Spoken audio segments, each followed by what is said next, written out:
teman-teman pecinta horor, kenalin nama aku Kevin. Di video kali ini kita akan menceritakan thread atau cerita horor yang menarik untuk kita. Salah satu thread horor yang menarik menurut gua yaitu thread Demit Bocah Pembawa Wabah. Ini adalah thread yang ditulis oleh akun @dioseta yang dimana dia adalah seorang penulis cerita horor. Cerita ini menjelaskan tentang wabah yang terjadi di suatu desa yang disebabkan oleh gangguan makhluk halus, yang dimana menyebabkan kematian-kematian yang bisa dibilang tidak wajar. Dan untuk nama tokoh sudah disamakan juga. Oke, langsung aja kita baca ceritanya ya. Hei, tunggu. Aku berlari mengejar layanganku yang terputus karena kecerobohanku. Sepertinya layanganku terbang ke hutan jati. Aku berusaha mengejar dan mencarinya. Cukup lama sampai akhirnya layanganku terlihat tersangkut cukup tinggi di pohon jati. Perlahan, aku memanjat untuk meraihnya. Terlihat pemandangan seluruh desa di atas. Tidak lama, langit terlihat sudah mulai gelap. Aku segera mengambil layanganku dan turun dari pohon. Namun, sesuatu menarik perhatianku. Sebuah rumah yang terlihat terpisah dari desa, di antara pohon-pohon jati dan hutan bambu. Langit mulai gelap. Aku sedikit merasa kesulitan untuk menemukan arah kembali ke desa. Sepanjang aku berjalan, yang kulihat hanya pohon jati saja. Awalnya aku merasa biasa saja sampai sayup-sayup. Aku mendengar suara dari dalam hutan. Aku menghampirinya, berharap itu adalah warga desa yang kukenal. Tidak cukup jelas, yang kulihat hanyalah bayangan beberapa orang berukuran pendek yang mengelilingi beberapa jemangan atau kendi tanah yang berukuran besar. Aku mencoba mendekati, namun sebelum sampai ke sana, seseorang menarik tubuhku. Menung, Ojo meronong, yang artinya diam, jangan ke sana. Ucap seseorang menarikku tadi. Seorang kakek berambut putih dengan janggut panjang menahanku untuk mendekat. Aku menurutinya dan mulai menjauhi tempat itu. Lah, apa mbah? Den sopo? Lah, kenapa mbah?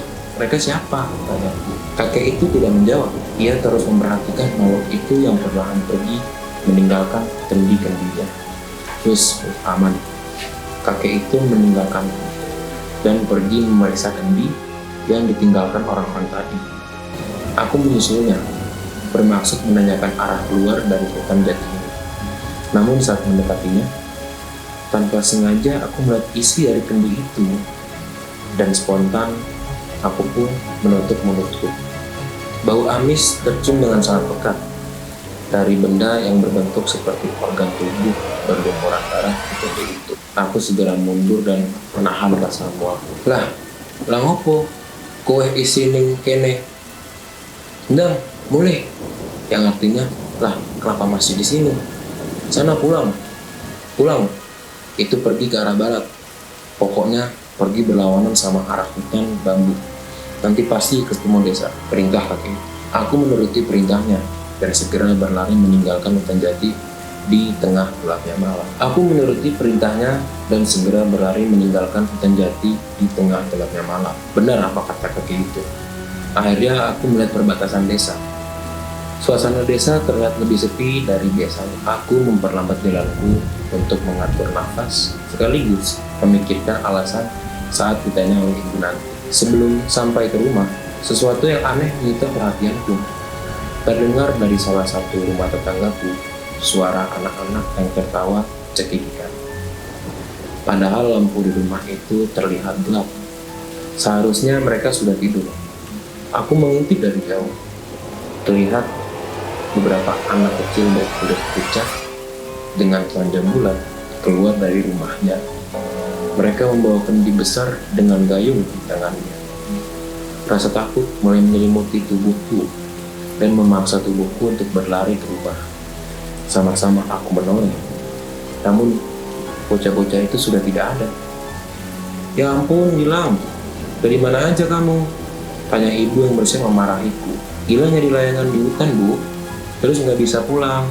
Jawabku sambil terengah-engah. Makanya kalau main jangan jauh-jauh. Sana mandi, terus makan. Perintah ibu dengan wajahnya yang cemas. Aku segera menuruti perintah ibu untuk mandi dan menghampiri masakan yang sudah disiapkan oleh ibu. Bu, Di hutan jati itu ada rumahnya siapa sih? Tanyaku penasaran. Oh, itu rumahnya Mbah Karto. Apa emang? Jawab ibu sambil mengambilkan nasi untuk. Kok dia tinggal menyendiri di sana, Bu? Berarti orang aneh ya? Tanyaku lagi dengan polos. Terus, gak sopan. Rumah Mbah Karto itu udah lebih tua.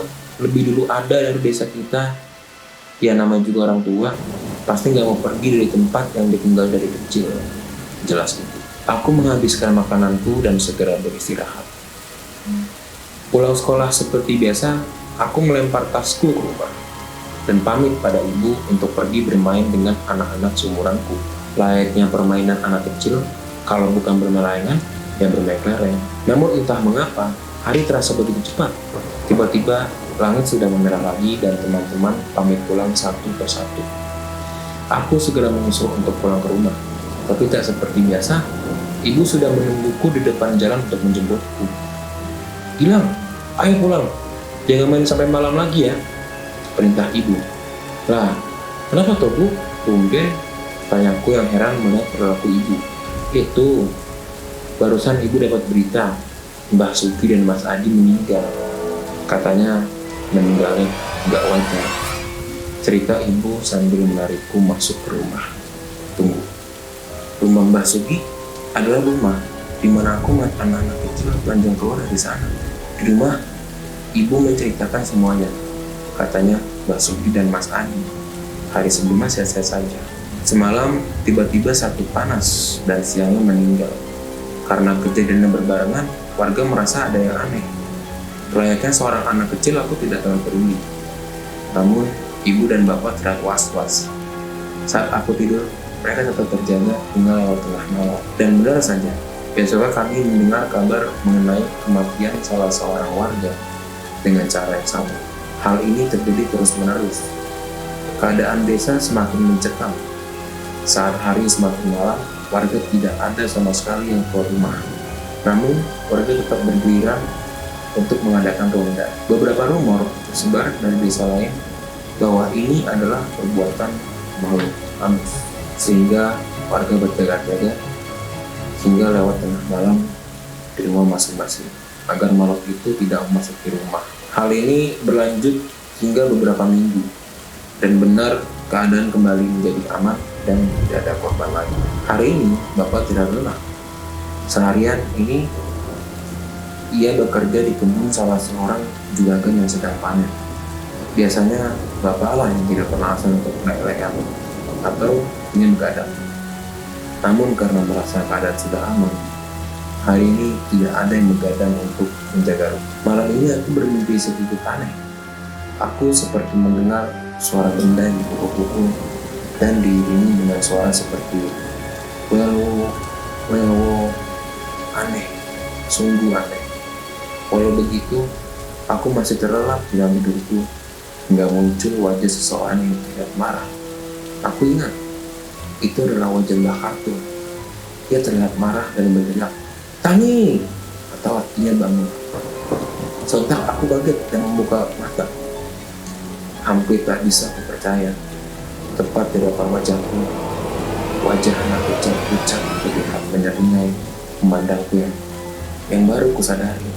Mata terlihat hitam, seolah tidak ada bulan mata di sana. Aku panik dan berteriak, "Bapak, Ibu, tolong bilang!" Keringat dingin mengucur di leherku. Terlihat sebuah kendikan liar besar seperti yang kulihat hitam berada di genggaman mobil. Mendengar teriakanku, makhluk itu malah tertawa sambil melompat-lompat meninggalkan.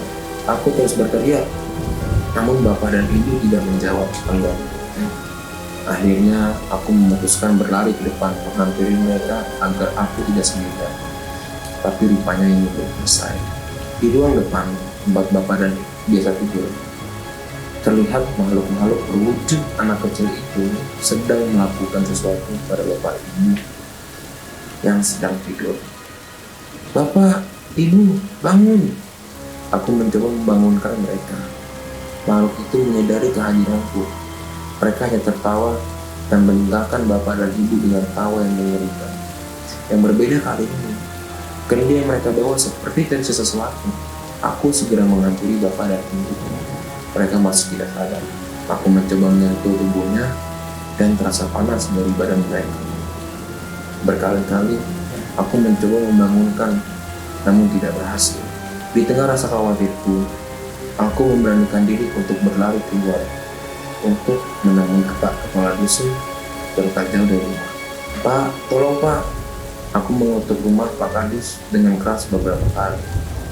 Terlihat lampu di rumah itu masih menyala, dan aku tak menunggu lama hingga pintu rumah itu dibuka. "Nak Gilang, kamu kenapa? Ada apa malam-malam begini?" Pak Kadus sendiri yang membukakan pintu untuk menyambutku. Bapak sama ibu Pak, badannya panas. Gilang udah coba bangunin tapi nggak bisa-bisa." Aku menjelaskan kondisi bapak dan ibu sambil menahan tangis. Tanpa banyak bertanya, Pak Kadus segera mengambil beberapa perlengkapan dan menemaniku ke rumah. Bapak dan ibu masih belum sadar. Pak Kadus mengambil kompres dan mencoba menurunkan demam mereka. Terlihat beberapa warga juga ikut membantu. Aku hanya menangis memandangi mereka. "Nah Gilang, sebenarnya apa yang sudah terjadi? Kenapa bapak dan ibu bisa begini?" tanya Pak Kadus. Cerita mengenai makhluk berwujud anak kecil telanjang dengan kendi atau gembangan tanah liat itu, aku ceritakan seluruhnya ke Pak Kadus dan warga. Ternyata memang sudah ada warga yang sama-sama melihat makhluk itu. Hanya saja, setiap ada yang memperhatikan, makhluk itu menghilang. Tapi baru kali ini, mereka mendengar cerita tentang wujud makhluk itu seutuhnya. "Nah Gilang, tadi bisa kebangun gimana ceritanya?" tanya salah seorang warga kepada. "Tadi Gilang mimpi Pak, kayak dengar suara kendi dipukul pakai gayung dan ada suara berisik. Tiba-tiba muncul wajah Pak Karto yang menyuruh Gilang bangun," jelasku pada mereka. Mereka terus saling memandang. "Nah Gilang, kok bisa tahu itu Mbah Karto?" tanya salah seorang bertanya lagi. "Gilang pernah ketemu di hutan jati pas nyari nelayan." Terlihat warga cukup paham dengan ceritaku. Mungkin Mbah Karto bisa nolong bapak dan ibu Gilang. Kalau nggak salah, bahkan juga punya ilmu, cerita salah seorang warga. Terlihat Pak Kadus dan warga sudah setuju. Namun, mereka memutuskan untuk menolong bapak dan ibu terlebih dahulu dan besok pagi meminta pertolongan kepada Mbah Karto. "Pak, Mas Adi, gue juga begini kan? Besoknya udah nggak ada kan? Kita nggak bisa minta tolong Mbah Karto sekarang aja?" tanya aku yang masih khawatir. "Gak bisa Gilang, ini sudah larut malam. Di hutan nggak ada penerangan." Pak Kadus mencoba melarang karena khawatir dengan warga apabila ke sana. Apalagi makhluk itu masih berkeliaran. Mendengar jawaban itu, aku merasa sedih.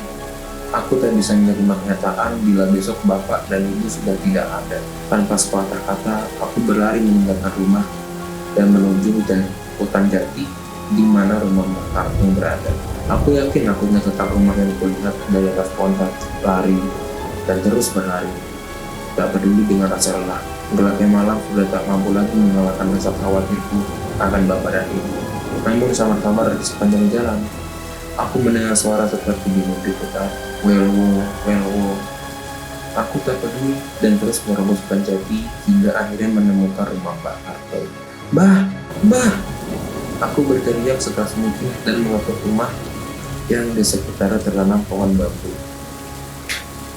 Cukup lama aku mengulang hingga akhirnya Mbah Karto keluar. "Hei, ngapain kamu malam-malam sini?" Mbah Karto keluar dan meminta penjelasan. "Mbah, tolong bapak sama ibu." Aku memaksakan diriku untuk bercerita pada Mbah Karto. Namun dia malah meninggalkanku ke dapur dan mengambil minum untukku. Aneh. Sepertinya semua rasa lelahku hilang setelah minum air yang diberikan Mbah Karto padaku.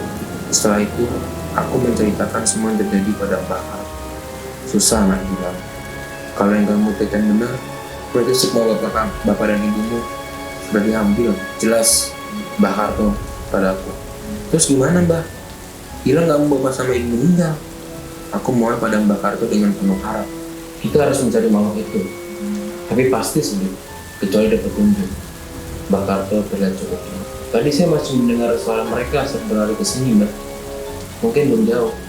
Aku mencoba meyakinkan Mbah Karto. Ia berpikir sejenak dan mulai meninggalkan kursi.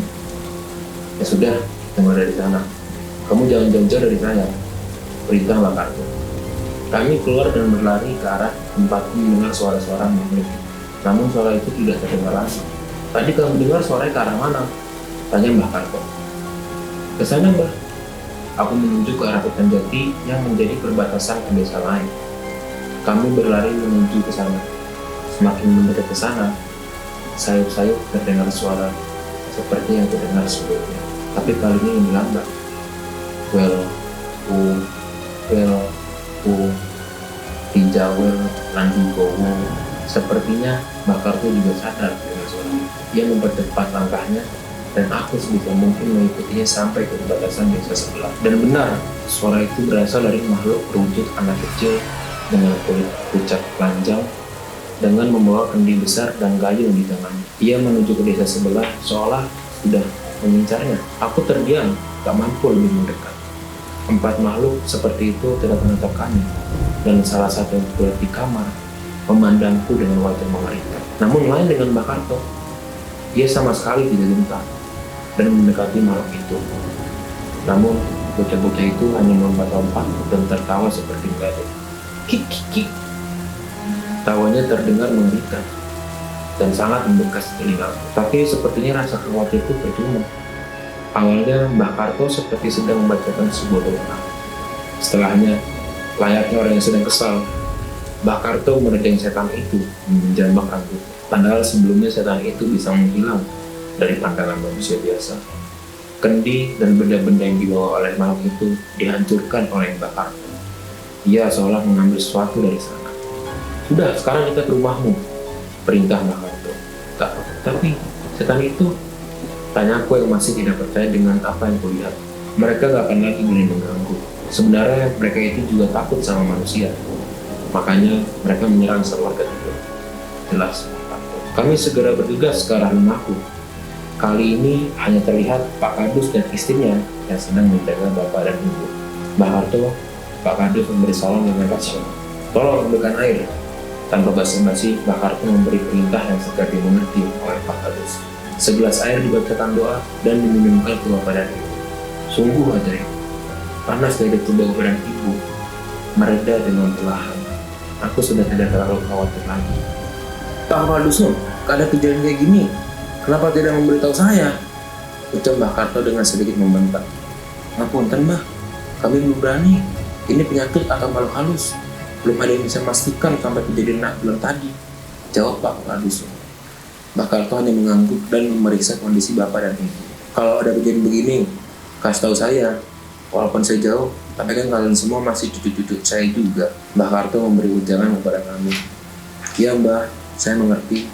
Lantas soal makhluk-makhluk yang ceritakan Nak Gilang, bagaimana Mbah? Tanya Pak Kepala Dusun kepada kami. Mbah Karto menceritakan kejadian selama tadi kami menuju ke rumah. Rupanya keberadaan makhluk itu sudah sejak lama diperhatikan oleh Mbah Karto. Hanya saja ia tidak menyangka makhluk itu bahkan sampai memakan korban. Pak Kepala Dusun pun bercerita. Sebenarnya, Mbah Karto tinggal di hutan jati itu bukan hanya karena senang tinggal di sana. Ternyata hutan jati itu adalah perbatasan desa yang sering dilalui makhluk-makhluk halus yang mencoba mencelakai desa. Mbah Karto dengan sukarela tinggal di sana untuk menjaga kami dari makhluk-makhluk itu. Besoknya, bapak dan ibu sudah pulih seperti biasa dan tidak ada lagi Wani meninggal dengan tidak wajar. Setelah kejadian itu, bapak dan ibu sering mengajakku mampir ke rumah Mbah Karto hanya untuk sekedar berkunjung atau mengantarkan pemberian seadanya. Sayangnya, Mbah Karto bercerita, makhluk-makhluk berbentuk bocah itu tidak hanya yang kami temui. Masih ada kumpul dari mereka yang mengincar rumah-rumah yang tidak dijaga setiap malam. Tidak ada yang tahu kapan dan di mana mereka akan datang. Hanya rumah yang dijaga dengan doa, iman dari pemiliknya lah akan selamat dari makhluk-makhluk seperti itu. Selesai. Oke teman-teman cinta horor, gimana ceritanya? Serem nggak? Jangan lupa like, share, dan subscribe. Tunggu kami di cerita berikutnya ya.